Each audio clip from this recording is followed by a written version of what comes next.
사랑하는 성도 여러분, 여러분들은 어떤 교회가 교회다운 교회라고 생각을 하십니까?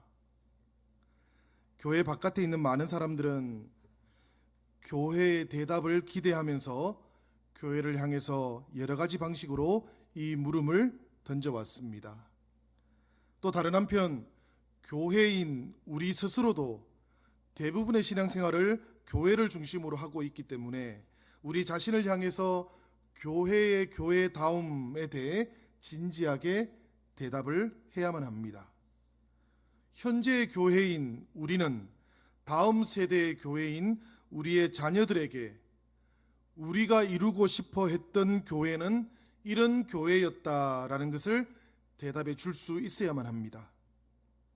사실 이 물음에 대한 대답은 여러 가지 방식으로 가능할 것입니다.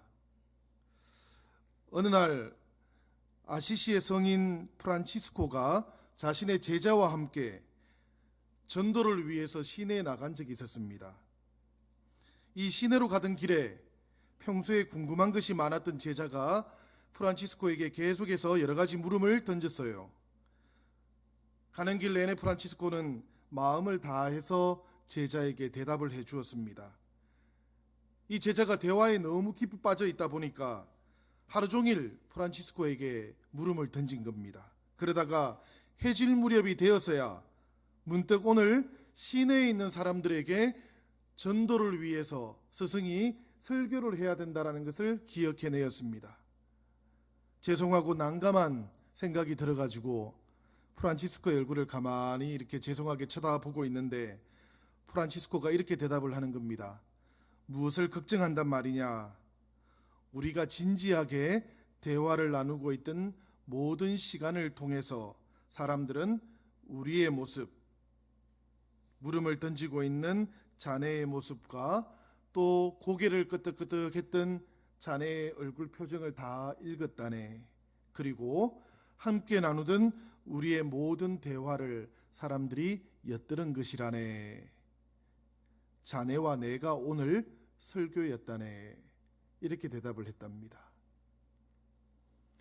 제자는 설교라는 것은 많은 회중들 앞에서 우렁차게 말씀을 선포해야만 설교가 된다라고 생각했는데 프란치스코는 오히려 진리에 대해서 묻고 대답하던 그들의 모습을 통해서 설교가 온전하게 이루어질 수 있는 또 다른 방식을 이야기했던 것이지요. 사실 대답의 방식은 다양할 겁니다. 설교의 방식이 이렇게 다양한 것처럼 교회의 교회다움에 대해서 묻고 있는 사람들에게 대답을 할 수 있는 방식도 굉장히 다양하게 있을 거예요. 우리 자신과 우리 다음 세대에게 그리고 교회 바깥을 향해서 교회의 교회다움이라는 것은 이런 것이다라고 우리가 말로 설명해 줄 수도 있을 것입니다. 또 그런가 하면 우리가 행동으로 그들에게 대답해 줄 수도 있어요. 교회는 이런 것이다. 우리가 예배드리고 우리가 함께 섬기는 그런 모습들을 통해서도 세상은 또 우리의 다음 세대들은 교회라는 것은 저런 것이어야 하는구나 하는 것을 대답으로 들을 수 있다는 이야기입니다. 사실 우리는 한 가지만 피하면 됩니다. 뭔고 하면 대화하지 않는 것. 이것만 피하면 돼요. 대화를 피하는 것, 묻고 있는데도 응답하지 않는 것, 이것만 피하면 됩니다. 그러나 꽤 긴 시간 동안 사실 교회는 자꾸만 내부로 자꾸 움츠려들면서 교회의 교회다움이 무엇이고 이 시대의 교회는 왜 존재해야 하는가에 대한 교회 바깥에서의 물음에 대해서 대답을 자꾸만 피하고 있는 것 같기도 합니다. 그러다 보니까 오히려 교회 내부에 있던 우리 가운데 일부도 교회라는 것이 무엇인지, 교회의 교회다움이라는 것은 어떠해야 하는 것인지 대답을 듣지 못해서 교회를 떠나고 있는 것이기도 하지요.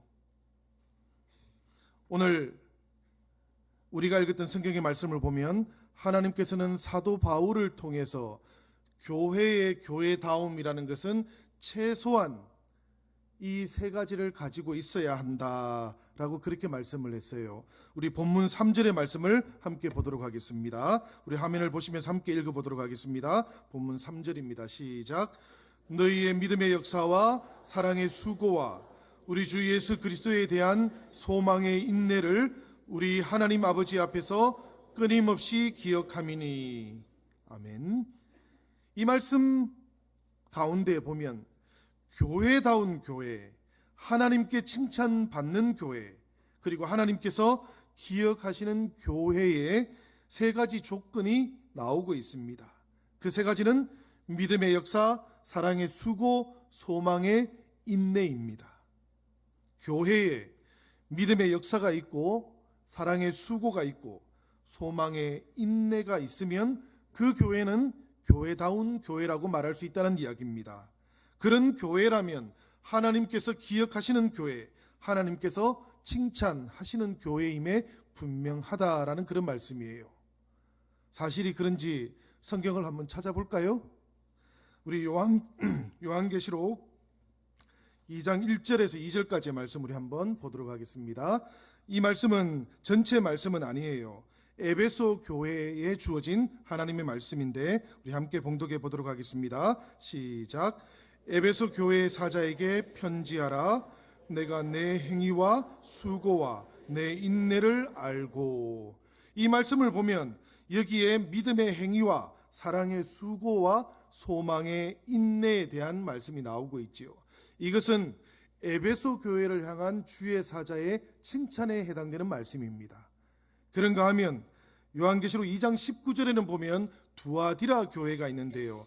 이 두아디라 교회를 향하신 주의 사자의 말씀을 보면 역시 마찬가지 말씀이 발견이 돼요. 우리 함께 읽어보도록 하겠습니다. 시작. 내가 내 사업과 사랑과 믿음과 섬김과 인내를 아노니 내 나중 행위가 처음 것보다 많도다.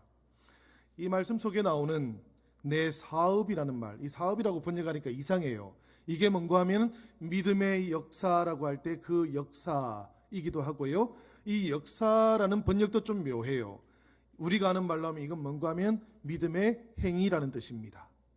그러니까 이 요한계시록 2장 19절에 나오는 이 말씀은 이런 뜻이죠. 내가 내 행위와 사랑과 믿음과 섬김과 인내를 나누니 내 나중 행위가 처음보다 더 많다. 그러니 칭찬받을 만하다라는 그런 말씀입니다.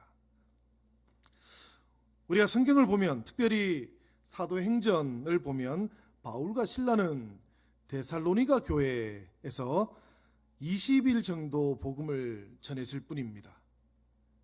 그리고 그 3주 정도 가량 동안에 야손을 비롯해서 몇 명의 결신자만 얻었을 뿐입니다. 그리고는 밤에 이 바울과 일행은 데살로니가를 탈출해야 되었어요. 심지어는 야손을 비롯해서 처음 결신했던 그리스도인들은 이 사람들 군중들 앞에 서야 했고 법정에 끌려가기도 했습니다. 이렇게 핍박을 받았던, 그리고 사도 바울이 겨우 20일 정도 복음을 전했을 뿐인 이 데살로니가 교회가, 그런데 놀랍게도 1년 정도 지난 다음에 보니까 마케도니아와 아가야 지역 그 인근 모든 소아시아 교회들이 본받아야 하는 교회가 되었다, 이렇게 말하고 있는 것이죠. 이 데살로니가 교회가 믿는 자들의 본이 되는 교회가 되었고 믿음의 소문이 퍼져가는 교회가 되었다, 이렇게 말씀하고 있는 겁니다. 저는 우리 영신교회도 이렇게 믿음의 소문이 퍼져가는 교회가 되기를 주님의 이름으로 기원합니다. 사랑하는 여러분들의 믿음이 이 지역에 점점 소문처럼 퍼져갈 수 있기를 바랍니다. 어떻게 이런 일이 가능할까요? 데살로니가 교회에서는 어떻게 이런 일이 가능했을까요? 제가 목회자인데 얼마나 궁금하겠습니까, 이게. 그래서 제가 데살로니가 전후서를 제가 수도 없이 읽었습니다. 제가 그 속에서 도대체 어떤 비결이 있었을까? 데살로니가 교회는 어떻게 그 1년 동안 어려움 가운데, 핍박 가운데에서도 이렇게 소문난 교회가 될 수 있었을까? 프로그램이라도 있으면 좀 보고 배울까 싶어서 성경을 정말 열심히 읽어봤습니다. 그런데 아무리 읽어도 이 데살로니가 전후서를 통해서 저는 이 데살로니가 교회가 사용했던 프로그램과 사역의 기술을 발견할 수가 없었어요. 그 대신에 이 데살로니가 교회가 이렇게 짧은 기간에 건강한 부흥을 이루게 된 비결이 있기는 했습니다. 그게 뭔가 하면 오늘 우리가 봉독했던 이 3절의 말씀인 거예요.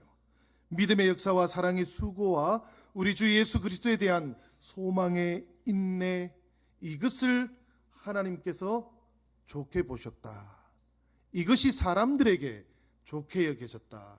이것이 소문의 이유가 되었다라는 그런 이야기입니다. 한마디로 말하면 데살로니가 교회는 믿음과 사랑과 소망이 잘 균형 잡혀 있던 교회였다는 이야기입니다.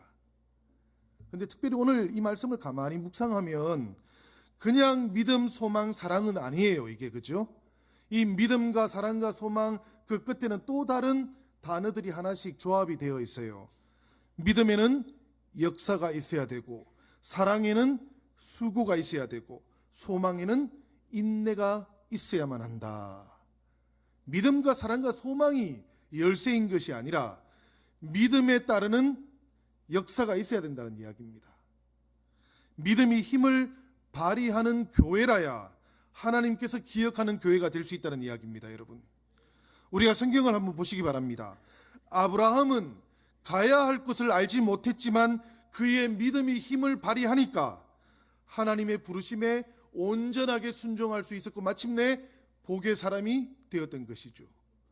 믿음이 힘을 발휘했기 때문에 아브라함이 있는 겁니다. 요수아와 갈렙은 어떻습니까, 여러분? 이들의 믿음이 힘을 발휘하게 되니까 가나안의 철병거를 보는 대신에 하나님께서 주시는 약속의 땅을 보고 올 수가 있었던 것이죠. 주어진 조건은 동일합니다마는 믿음이 힘을 발휘하는가 그렇지 않은가에 따라서 보고 오는 것이 이렇게 달라질 수 있다는 이야기입니다. 다윗은 물맷돌 뿐이었습니다마는 이 어린 다윗의 믿음이 힘을 발휘하게 되니까 그인 골리앗을 쓰러뜨릴 수가 있지 않았습니까? 혈루증을 앓던 여인은 그녀의 믿음이 힘을 발휘하게 되니까 예수님의 옷자락을 스치기만 하여도 치유될 수 있다는 확신을 가지게 되었고, 그 여인의 믿음을 보신 주님께서는 그 여인의 모든 질병의 근원을 깨끗하게 회복시켜 주시지 않았습니까?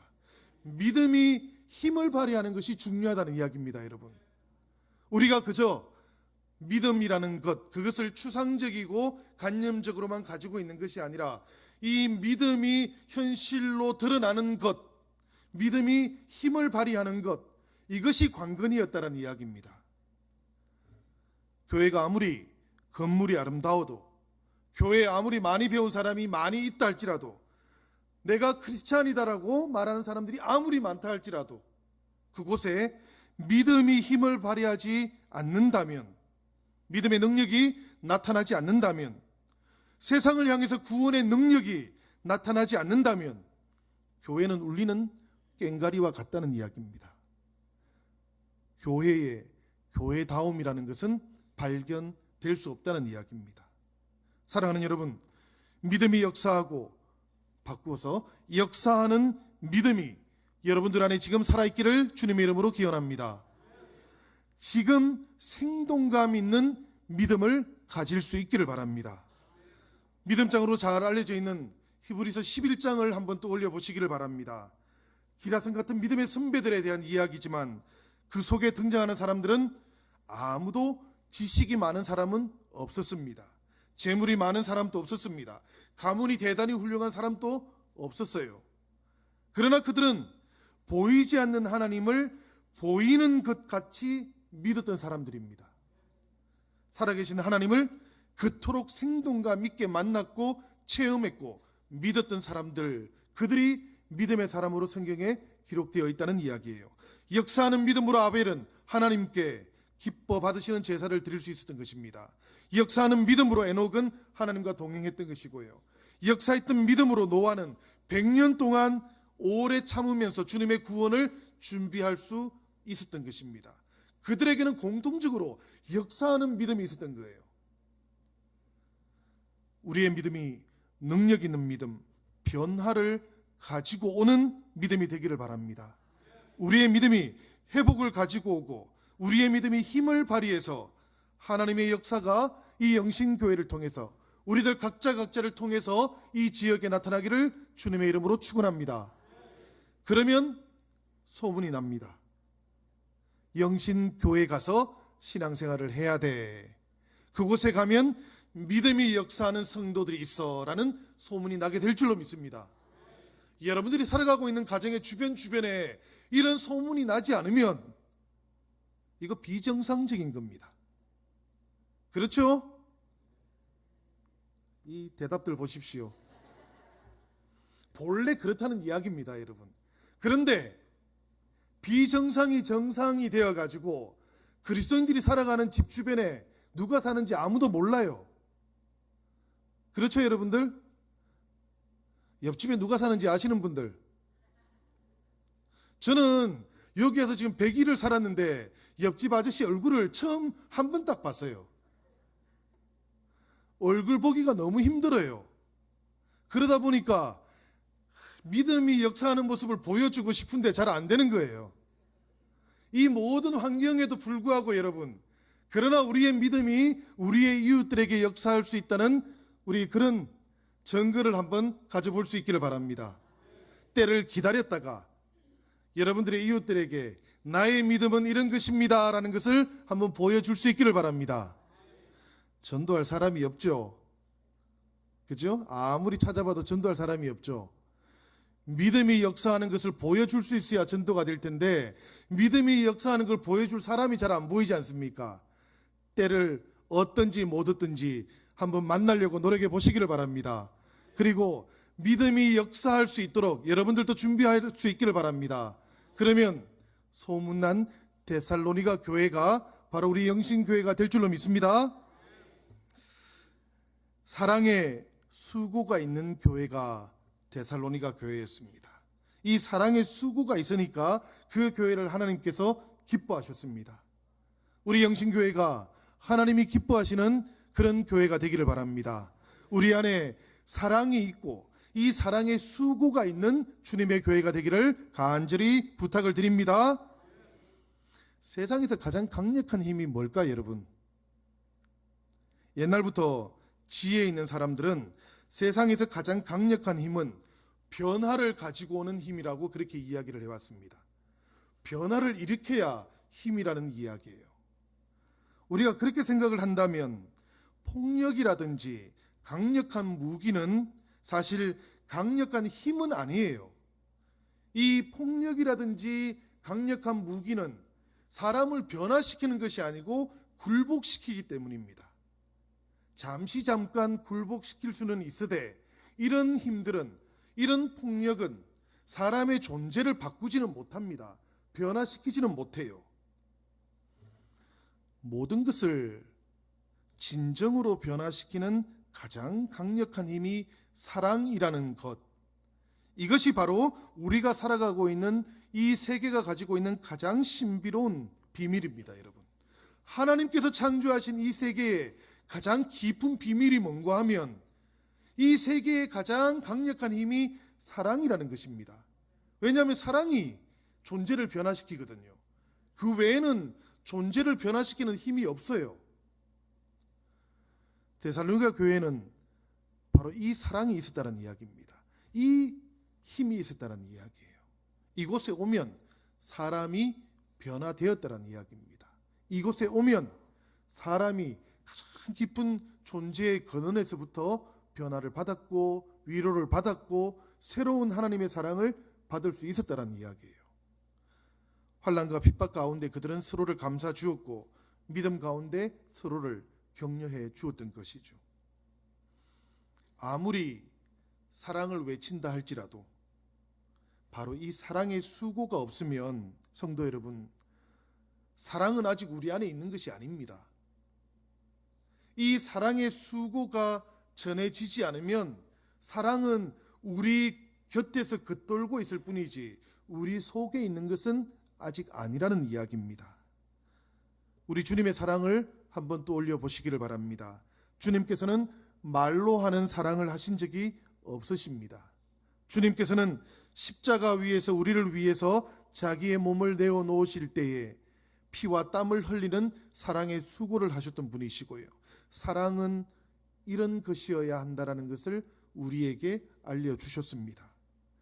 오늘 말씀 속에 나오는 이 사랑의 수고라는 말씀 속에서 수고라는 단어는 헬라어로는 코포스라는 말입니다. 이 코포스라는 단어는 엄청난 노력을 기울인 그런 고생으로 몸이 탈이 나 있는 상태를 가리키는 말이에요. 무지무지 수고를 해가지고 몸이 탈이 나 있으면 저 친구가 지금 코포스의 상태다라고 그렇게 말하는 거예요. 그러니까 사랑의 수고라는 이 말의 의미는 이런 거예요. 사랑하기 때문에 소모되는 힘, 사랑하기 때문에 우리가 소모되고 있는 것을 느끼는 상태, 이것을 사랑의 수고라고 말하는 겁니다. 우리가 사랑을 하는데요, 주일에도 와서 함께 사랑을 하고요, 또 평소에도 사랑을 하는데, 사랑을 한다고 말하기는 하는데 내 안에서는 어떤 것도 소모되지 않고 있으면 사랑의 수고는 아니라는 이야기입니다. 사랑을 하는데 나에게 어떤 결여감, 결핍감이 발생하지 않으면 사랑의 수고가 아니라는 이야기예요. 사랑은 그런 것은 아니라는 이야기입니다.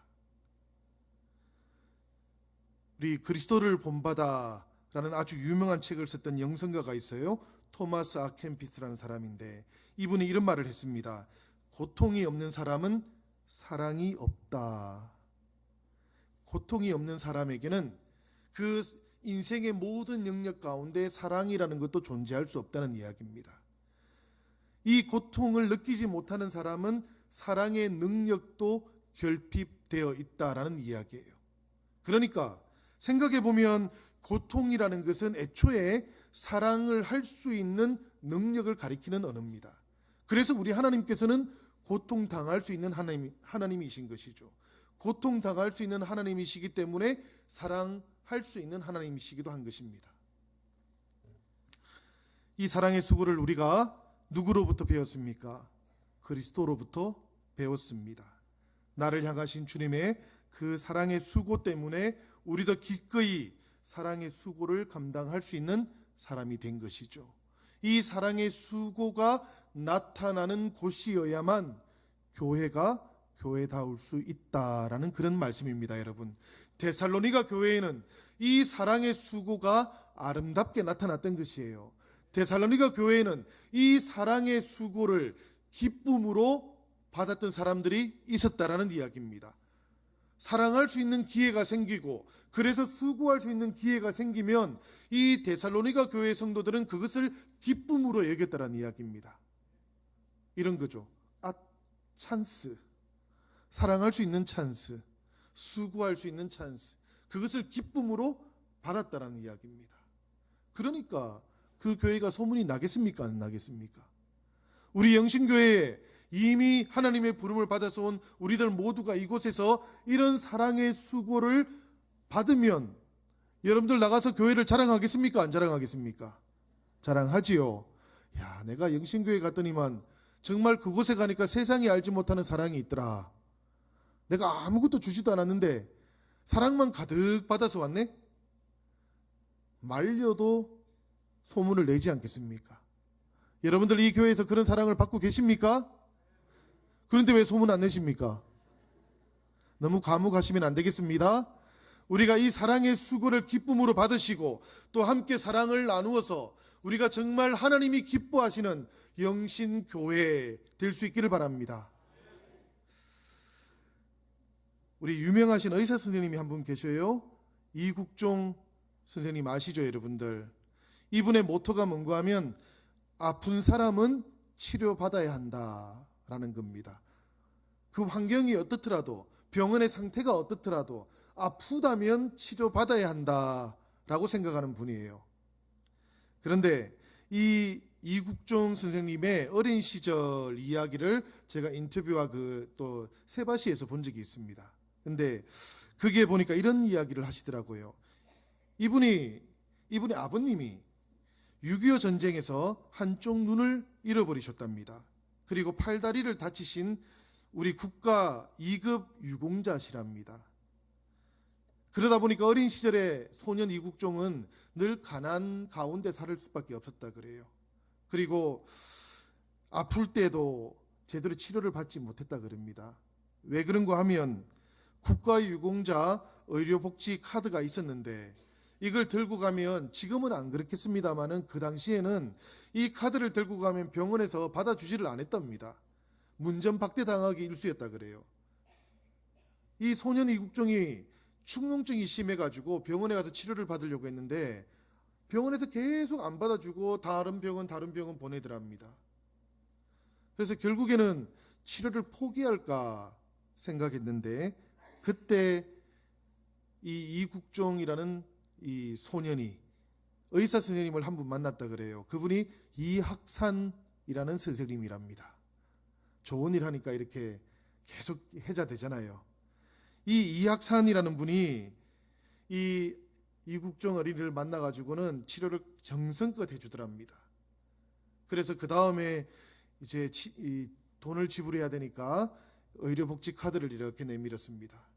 그러니까 하시는 말씀이 아버지가 참 자랑스럽겠구나, 그렇게 말씀하시더랍니다. 어린 시절에 이국종 이 중학생 때까지도 그랬던데요. 이분은 어린 시절에 이 의료복지 카드가 늘 부끄러움이었습니다. 병원에 가면 아버지가 장애인이라는 것을 표현해야 되니까, 드러내야 되니까 그게 늘 부끄러움이었다 그래요.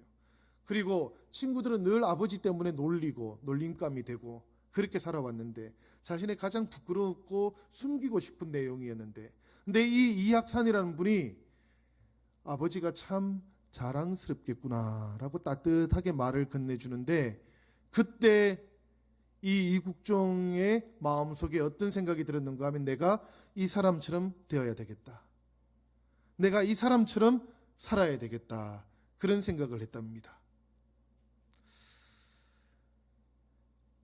이 한마디 말 때문에 이국종이라는 인생이 달라지게 되었어요. 이 이학산이라는 분의 그 말 한마디가 이 이국종에게는 소망의 언어가 되었던 것이죠. 그리고 이 이국종이라는 한 인생을 통해서 지금 많은 사람들은 소망을 보고 살아갑니다. 자기 인생에서 희망을 재발견하기도 합니다. 데살로니가 사람들은 예수 그리스도 그분을 통해서 이런 소망을 발견했던 거예요. 데살로니가 사람들은 그야말로 바울이 전해준 예수 그리스도의 그 복음 때문에 소망을 새롭게 발견하게 되었던 겁니다. 그리고 그렇게 발견한 소망 때문에 그들은 믿음이 힘을 발휘할 수 있도록 그렇게 삶을 다시 살게 되었던 거예요. 그들은 사랑의 수고도 기꺼이 감내할 수 있는 사람이 되었던 겁니다.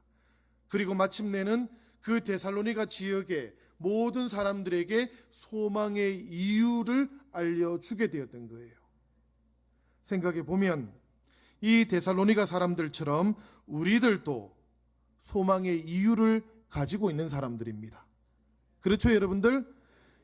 데살로니가 사람들에게 주어졌던 하나님의 그 사랑이, 예수 그리스도를 통해서 주어졌던 그 구원의 감격이 우리에게는 더 적게 주어진 것입니까?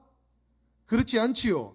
그때 주어졌던 복음의 감격과 오늘 우리에게 주어진 복음의 감격은 똑같은 것입니다. 그죠?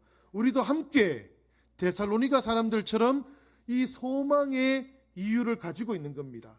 당연히 우리 안에 이 소망의 이유가 있으니까 우리는 소망의 능력을 가지고 있는 사람들입니다.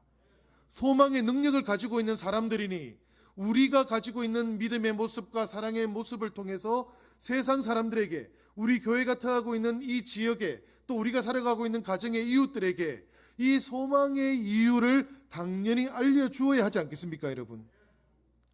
소망의 이유를 나눌 수 있는 우리들 모두가 되기를 바랍니다. 때로는 우리가 역사하는 믿음과 수고하는 사랑이 만만치 않을 때가 있겠습니다마는, 그러나 우리가 살아가고 있는 모든 곳에서 이 믿음으로 역사하는 이 사랑을 가지고 사람들과 만나고 또 그 믿음의 길을 걸어간다면 하나님께서는 모든 곳에서 곳곳에 숨겨놓으신 하나님의 은혜를 우리들이 꼭 발견할 수 있도록 인도해 가실 겁니다. 사랑하는 여러분, 데살로니가 사람들은 그것을 발견했던 것입니다. 그래서 소망하기를 멈추지 않았던 것이에요. 소망하기를 멈추지 않으니까 그들의 믿음이 역사했던 것이고 사랑이 수고로와도 기꺼이 받아 기쁨으로 안았던 것입니다. 이것이 데살로니가 교회가 가지고 있던 비결이었습니다. 소문난 교회의 비결이었습니다. 이것이 교회가 여러 가지 박해와 어려움 가운데에서도 든든하게 세워지고 건강하게 성장했던 유일한 이유였습니다. 데살로니가 교회가 믿음의 본이 되고 하나님 기뻐하시고 소문난 교회가 되었던 것처럼 믿음이 힘을 발휘하는 성도들, 사랑의 수고가 있는 성도들, 소망의 인내가 있는 성도들이 우리 영신교회 성도가 되면 좋겠습니다. 사랑하는 여러분, 우리가 가지고 있는 믿음이 힘을 발휘할 수 있도록 합시다. 우리가 가지고 있는 사랑이 수고로움을 기꺼이 기쁨으로 받을 수 있도록 합시다. 그래서 우리의 이웃들과 또 우리 주변에 살아가는 모든 세상이 우리를 궁금하게 여길 수 있도록 합시다. 도대체 저 사람들 가운데는, 저 사람들 속에는 소망의 이유가 도대체 뭘까? 무엇 때문에 저렇게 살아가고 있을까? 이렇게 궁금하게 여길 수 있는 우리 성도들이 되기를 바랍니다. 우리 영신교회가 되기를 바랍니다. 그때 하나님께서 우리를 통해서 새로운 역사를 이루어 가실 겁니다. 그때 우리 교회는 어떤 상황에도 불구하고 주님께서 세우시고 주님께서 소문을 내게 되실 겁니다. 사랑하는 사람들의 마음 가운데 영신교회로 가도록 인도하는 그런 은혜를 베풀어 주실 겁니다. 사랑하는 여러분, 그렇게 하실 수 있겠습니까? 성장하는 교회가 되기를 원하십니까? 믿음의 소문이 나는 교회가 되기를 원하십니까? 믿음의 소문이 나는 교회가 되어야 합니다. 믿음의 소문이 나야 건강하게 성장하는 겁니다. 우리 안에 사랑의 수고가 있는 교회가 되기를 원하십니까? 그냥 숫자만 많아지는 교회가 되기를 원하십니까? 갑자기 대답들이 사랑의 수고도 있고 숫자도 많아지면 좋겠습니까? 사랑의 수고가 먼저입니다. 이거는 아주 분명합니다, 여러분. 사랑의 수고가 있어야 교회가 교회다울 수 있기 때문입니다. 사랑의 수고가 있어야 교회의 존재 이유가 무엇인지 묻는 사람들에게 교회란 이런 것이고 이 때문에 교회가 여기에 있다라고 우리가 대답할 수 있기 때문에 그렇습니다. 그러니 여러분, 우리가 이 수고로운 사랑을 기쁨으로 맞이할 수 있기 바랍니다. 주님께서 여러분들 모두에게 새 힘을 주실 것입니다.